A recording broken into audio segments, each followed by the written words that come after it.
नमस्कार, मी Bhimrao Lonare, IBM TV9 news आणि WH न्यूजमध्ये मी आपलं स्वागत करत आहे। यावेळी मी नागपूरच्या डिस्ट्रिक्ट कोर्ट परिसरामध्ये आहे आणि इथे आपण बघू शकता ॲडव्होकेट वर्गांचा एक निषेध सभा इथे सुरू आहे।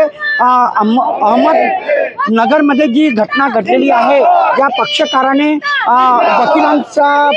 वकील दाम्पत्यांचा जो खून केलेला आहे त्याचा या डिस्ट्रिक्ट कोर्ट परिसरामध्ये निषेध केला जात आहे। डिस्ट्रिक्ट कोर्टच्या बाहेर तो निषेध केला जात आहे। आपण बघू शकता कशा प्रकारे नारे निदर्शने केली जात आहे। त्यांची एकच मागणी आहे, ज्यांनी त्या ॲडव्होकेटचा दाम्पत्याचा खून केलेला आहे त्यांना फाशीची शिक्षा व्हावी अशी ही यांची मागणी आहे। बघू शकता ज्या ॲडव्होकेट दाम्पत्यांचा खून करण्यात आला, 1 मिनिटाचा इथे मौन धारण करून त्यांना श्रद्धांजली दिली जात आहे। आपण बघू शकता हा नागपूर जिल्हा व सत्र न्यायालय परिसर आहे। त्याच्या बाहेर ॲडव्होकेट हे जे आहेत ते या घटनेचा तीव्र असा निषेध करत आहेत। बघू शकता इथे हे सगळे ॲडव्होकेट आहेत आणि यांच्या वतीने एकच मागणी आहे की ज्यांनी हा खून केलेला आहे त्याला फाशीची शिक्षा व्हायला हवी अशी यांची मागणी आहे। आमच्यासोबत विलास राऊत सर आहेत, ॲडव्होकेट विलास राऊत सर, आपण त्यांच्याकडून जाणून घेऊ काय सांगाल आज या निषेध सभेसंदर्भात। साहेब, मला अतिशय दुःख होत आहे। माझे जिथे उपस्थित जेवढे माझे माझ्या वकील बांधव आहेत, माझ्या बहिणी आहेत, या सगळ्यांना अतिशय हृदयातून त्यांना दुःख झालेलं आहे। कारण एक साध्या छोट्याशा गोष्टीसाठी एखाद्या व्यक्तीचा मर्डर होतो, त्याच्या पत्नीचा मर्डर होतो। ज्या बाईने एवढ्या वर्षामध्ये आपलं शिक्षण घेऊन वकील बनली, समजा समाजामध्ये तिचं नाव आहे, या सगळ्या गोष्टी जे आपल्या पक्षासाठी म्हणजे आपलं मन लावून कामं करतात, अशा लोकांना मर्डर होत आहे। त्यामुळे आम्हाला खूप भयंकर वाईट वाटत आहे की आमचा कोणी वाली उरला नाही। शासनात बघा साहेब, तुम्हाला सांगतो मी, शासनाच्या कोणत्याही योजना आमच्या फेवरमध्ये नाही, शासनाचं कोणतं प्रोटेक्शन आम्हाला नाही आहे। आम्ही आमच्या स्वतःच्या प्रॅक्टिसच्या भरोश्यावर आम्ही समोर जात आहेत आणि अशा परिस्थितीमध्ये आम्हाला कोणतं प्रोटेक्शन नसताना अशा परिस्थितीत आम्ही पक्षाकडे कामं करतो आम्ही, तर अशा परिस्थितीमध्ये आम्हाला काहीतरी प्रोटेक्शन हवं म्हणून आम्ही ॲडव्होकेट प्रोटेक्शन ॲक्ट संपूर्ण भारतामध्ये, संपूर्ण महाराष्ट्रामध्ये लागू झाला पाहिजे या विषयावर आम्ही काम करत आहोत मित्रांनो। आणि महत्त्वाचा मुद्दा म्हणजे असा की ॲडव्होकेट प्रोटेक्शन ॲक्ट जोपर्यंत लागू होणार नाही तोपर्यंत वकिलांवरचे हमले हे कमी होणार नाही। आज दिवसेंदिवस वकिलांवर हमले वाढतच चाललेले आहे मित्रांनो। निश्चितच तुमच्या भावनाला आम्ही समजू शकतो, कारण घटनाची निंदनीय अशी घटना आहे। सतुजा सर, आप क्या बताना चाहोगे? आप क्या बताना चाहोगे? ये जो घटना हुई है राउरी में, जिसमें एक वकील दंपति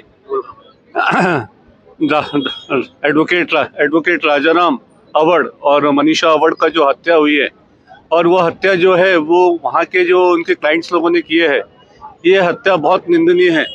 वकील का एक कार्य होता है कि वो अपने क्लाइंट्स को न्याय दिलाए। वो अगर न्याय दिलाते हुए उसके साथ अन्याय होता है और उसको उसकी जस्टिस नहीं मिलती है, तो ये वकील संगठन के लिए बहुत शर्म की बात है कि हमारा समुदाय जो लोगों को न्याय दिलाता है और एक इम्पॉर्टेंट स्तंभ है हमारे प्रजातंत्र का, उसके साथ ये घटना होती है और सरकार कुछ भी कार्य नहीं कर रही। आज तक के वो अरेस्ट नहीं हुए हैं। मेरा ऐसा कहना है कि पूरे वकील भाई लोग, जिस तरीके से डॉक्टर्स लोगों को प्रोटेक्शन एक्ट मिला हुआ है, पत्रकारों को प्रोटेक्शन एक्ट मिला है, वैसा वकीलों को भी प्रोटेक्शन एक्ट मिलना चाहिए। क्योंकि हम लोग सोसाइटी को, समाज को न्याय दिला रहे हैं और हमारे साथ अन्याय हो रहा है और सरकार चुप है। मैं पूरे वकील संगठन को, ना सिर्फ महाराष्ट्र के बल्कि पूरे इंडिया को रिक्वेस्ट करता हूं कि हम सब एकजुट हो। ये घटना कल उसके राजाराम के साथ हुई, एडवोकेट राजाराम के साथ, कल हमारे साथ नहीं हो करके हम सब लोगों को यहाँ एकजुट होना है और वो राजाराम के परिवार को न्याय दिलाना है। इसके लिए हमको अगर कोर्ट का कार्य भी बंद करना पड़ा तो पेन डाउन करके हम सब वकील लोगों ने एकजुटता दिखाना चाहिए, तभी हम न्याय मिल पाएंगे और हम लोगों को न्याय दे पाएंगे। निश्चित मैं बताना चाहूँगा कि अहमदनगरची जी घटना आहे ती अत्यंत निंदनीय अशी घटना आहे। राउरी या गावातली ती घटना आहे। काय सांगाल तुम्ही, DBAचे अध्यक्ष आहात, काय सांगाल? सर, एक राउरी जे गाव आहे ते राउरी गाव अहमदनगर जिल्ह्यामध्ये येतं। त्यामध्ये आढाव जे दाम्पत्य आहे, ते दोन्ही पण वकील आहेत, मिस्टर आणि मिस्टर दोन्ही पण वकील, ते आपल्या पक्षकाराच्या वतीनं पैरवी करण्यासाठी जेव्हा गेलेत किंवा तेव्हा असं त्यांना वाटले की त्यांच्या पक्षकारांनी म्हणा किंवा इतर लोकांनी जे त्यांचे कोणी असतील त्यांनी त्यांचं अपहरण केलं आणि अपहरण केल्यानंतर काही दिवसानंतर ती बॉडी आपल्याला मिळाली आहे, म्हणजे याचा अर्थ त्यांचा मर्डर झालेला आहे. सर, जर का एखादा वकील समजा आपल्या पक्षकारासाठी आपल्या पक्षकाराच्या हक्कासाठी झटत असेल आणि वकिलांवरती असे हमले होत असतील, वकिलांचे असे मर्डर होत असतील, अपहरण होत असतील, तर ही खरोखरच गोष्ट आपल्यासाठी, आपल्या देशासाठी, आपल्या राज्यासाठी आणि वकिलांसाठी निंदनीय आहे. म्हणून मी जिल्हा बार तर्फे त्यांचा निषेध करू. काय वाटतंय तुम्हाला की महाराष्ट्रामध्ये किंवा देशातील जे अधिवक्ता आहेत, वकील आहेत, ते सुरक्षित आहेत? डेफिनेटली नाही आहेत, कारण की खरोखरच सुरक्षित असते तर राजस्थानमध्ये ॲडव्होकेट प्रोटेक्शन ॲक्ट हा लागू झाला नसता. म्हणून महाराष्ट्रामध्ये सुद्धा आम्ही बरेच दिवसापासून प्रयत्न करतोय की लवकरात लवकर ॲडव्होकेट प्रोटेक्शन ॲक्ट लागू व्हावा, जेणेकरून आमचे जे वकील लोक आहेत, लोकांवरती होणारे जे अत्याचार आहेत ते थांबले पाहिजे.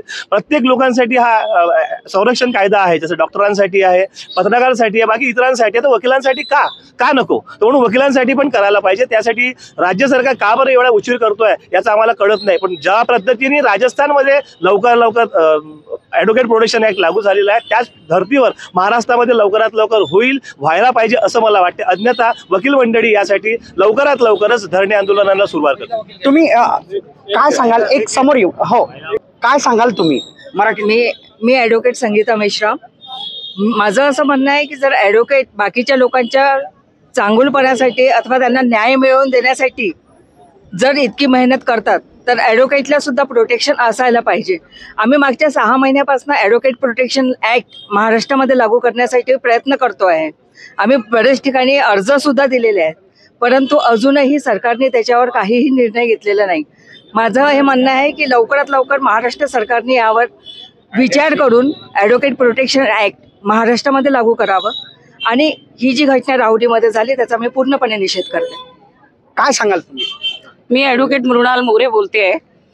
परवा जेव्हा ही न्यूज ऐकली की राहुरीमध्ये अहमदनगरमधील राहुरी येथे एका वकील दाम्पत्य आढाव ज्यांचं नाव आहे, पती पत्नी, त्यांचा अतिशय निर्घुण पद्धतीने पहिले अपहरण करून नंतर मग गावाबाहेर त्यांना ठेवण्यात आलं एका घरामध्ये आणि त्यांना अतिशय निर्घुण पद्धतीने मारण्यात आलं आणि त्यानंतर त्यांच्या शरीराला अक्षरशः मोठे दगडं बांधले आणि त्यांना विहिरीत देखील ढकलण्यात आलं. अतिशय माणुसकीला संपूर्ण काळीमा फासणारी अशी ही घटना आहे. याचा निषेध करण्याच्या दृष्टीने आज आम्ही सगळे वकील बांधव आणि भगिनी इथे जमलेलो आहोत. गेल्या काही महिन्यांपासून आम्ही प्रोटेक्शन ॲक्ट लागू करा म्हणून आमची सातत्याने मागणी करतोय. ते याच करता की या पद्धतीच्या अमानवी आणि माणुसकीला काळीमा फासणाऱ्या ज्या घटना आहे त्याचा निषेध होणं गरजेचं आहे आणि हे झालं नाही तर आम्ही रस्त्यावर येऊन तीव्र आंदोलन देखील करण्याचा विचार केलेला आहे आणि सरकारने या गोष्टीचा गांभीर्याने विचार करायला पाहिजे की वकील जो आहे, जो दिवस रात्र कुठल्याही व्यक्तीला, नागरिकाला न्याय मिळवून देण्याकरता या प्रिमायसेस मध्ये या जागी येतो. निश्चितच ताई, मी तुमच्या भावना समजू शकतो.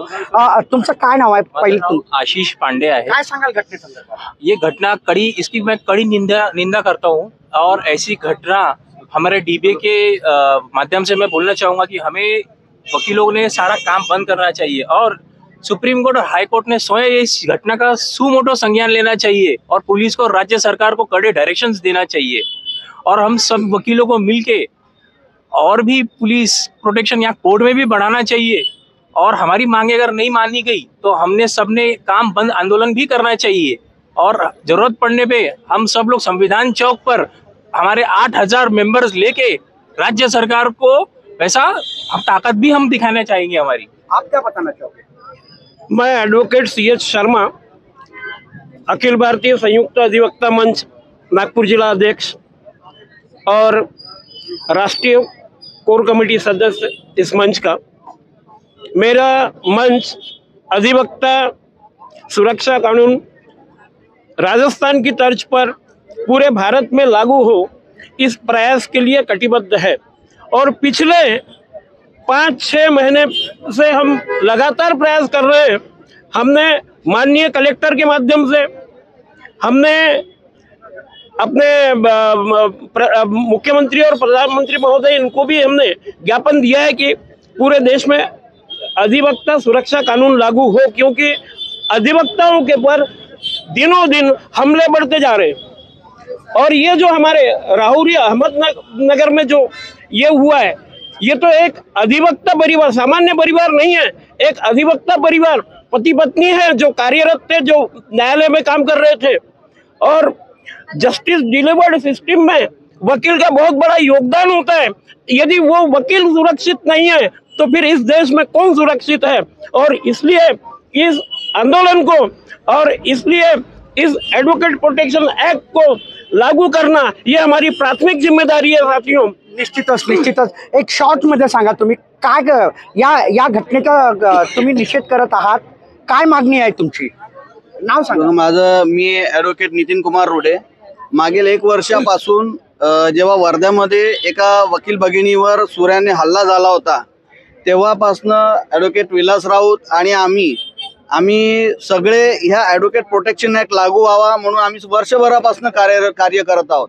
आणि एका वर्षापासून आम्ही हे ॲडव्होकेट प्रोटेक्शन ॲक्ट व्हावं म्हणून वेळोवेळी आम्ही सरकारला आम्ही लेटर्स दिले, पण त्याचा आतापर्यंत कुठलाही रिप्लाय आला नाही. जर राजस्थानमध्ये ॲडव्होकेट प्रोटेक्शन ॲक्ट लागू होतो तर किमान महाराष्ट्रामध्ये ॲडव्होकेट प्रोटेक्शन ॲक्ट हा लागू व्हायला पाहिजे. आणि नाही ॲडव्होकेट प्रोटेक्शन ॲक्ट लागू होत तर किमान वकिलांना बंदूक ठेवण्याकरता सरकारने परमिशन द्यायला पाहिजे. कारण की स्वतःची सुरक्षा आता स्वतःच करायची जर गरज असेल तर आम्हाला आमच्या डिफेन्स करता आम्हाला बंदुकीचे लायसन्स सरकारने द्यावे. निश्चितच मी तुम्हाला सांगेल की अहमदनगर जिल्ह्यातील राहुरी गावामध्ये ॲडव्होकेट दाम्पत्याची निर्घृण अशी हत्या करण्यात आली. त्या घटनेचा निषेध आज नागपूर जिल्हा सत्र न्यायालयाच्या बाहेर हे वकील संघटनेच्या मार्फत केले जात आहे. त्यांची एकच मागणी आहे की ज्या म्हणजे ॲडव्होकेट दाम्पत्याचं ज्यांनी हत्या केलेली आहे त्यांना फाशीची शिक्षा होण्यात यावी. तसेच ॲडव्होकेट प्रोटेक्शन ॲक्ट महाराष्ट्रामध्ये लागू करावी या मागणीसाठी नागपूर जिल्हा सत्र न्यायालयासमोर वकील संघटनेच्या मार्फत हे निषेध करण्यात येत आहे. तर आपण बघत राहा IBM TV9 news WH news. आमच्या चॅनलला लाईक करा, सबस्क्राईब करा, आयकॉन बेल बटन दाबण्यात विसरू नका. धन्यवाद, नमस्कार.